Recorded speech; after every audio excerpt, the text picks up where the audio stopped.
ഈശ്വരശിയായിട്ട് സ്തുതിയായിരിക്കട്ടെ. പിതാവായ ദൈവം ലോകത്തിന് നൽകിയ ഏറ്റവും വലിയ സമ്മാനമാണ് പുത്രനായ യേശു. യേശു നസറത്ത് എന്ന തിരുക്കുടുംബത്തിൽ വളർന്നതുപോലെ എല്ലാ കുഞ്ഞുമക്കളും വരണമെന്നാണ് പിതാവായ ദൈവത്തിന്റെ ആഗ്രഹം. ഈ ആധുനിക ലോകത്തിൽ ഏറ്റവും വെല്ലുവിളി നേരിടുന്നതും ഇത് തന്നെയാണ്. ക്രിസ്തുമസ് ആഘോഷിക്കുന്നതും പങ്കുവയ്ക്കുന്നതും ക്രിസ്തുവിന്റെ ജനനം മാത്രമല്ല, മറിച്ച് ക്രിസ്തുവിന്റെ ജീവിതം നമ്മെ പഠിപ്പിക്കുന്ന പാഠങ്ങളായ സ്നേഹം, സഹിഷ്ണുത, സാഹോദര്യവും അതിലുപരി മനുഷ്യത്വവും മാനവികതയുമാണ്.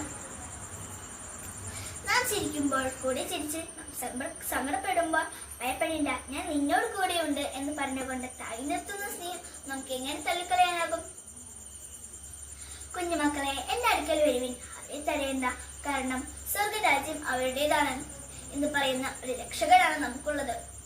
നാം ഓരോരുത്തരും യേശുവിന്റെ കുഞ്ഞുമക്കളാണ്. വിശുദ്ധ ലൂക്കാ സുവിശേഷകൻ പറഞ്ഞതുപോലെ ഈശോ ജ്ഞാനത്തിലും പ്രായത്തിലും ദൈവത്തിന്റെയും മനുഷ്യരുടെയും പ്രീതിയിൽ വളർന്നു വന്നു. നമുക്കും ഈശോയെ പോലെ കൽപ്പനകൾ പാലിച്ചും മാതാപിതാക്കളെ അനുസരിച്ചും ഒരു നല്ല കുഞ്ഞായി വളരാം. നമുക്ക് നമ്മുടെ കുടുംബത്തെ തിരുകുടുംബമായി മാറ്റാൻ നമുക്ക് ഉണ്ണീശോയെ പ്രാർത്ഥിക്കാം. ഉണ്ണീശോ നമ്മളെ എല്ലാവരെയും അനുഗ്രഹിക്കട്ടെ. എല്ലാവർക്കും നല്ലൊരു ക്രിസ്മസ് നേർന്നുകൊണ്ട് എന്റെ വാക്കുകൾ നിർത്തുന്നു. നന്ദി, നമസ്കാരം.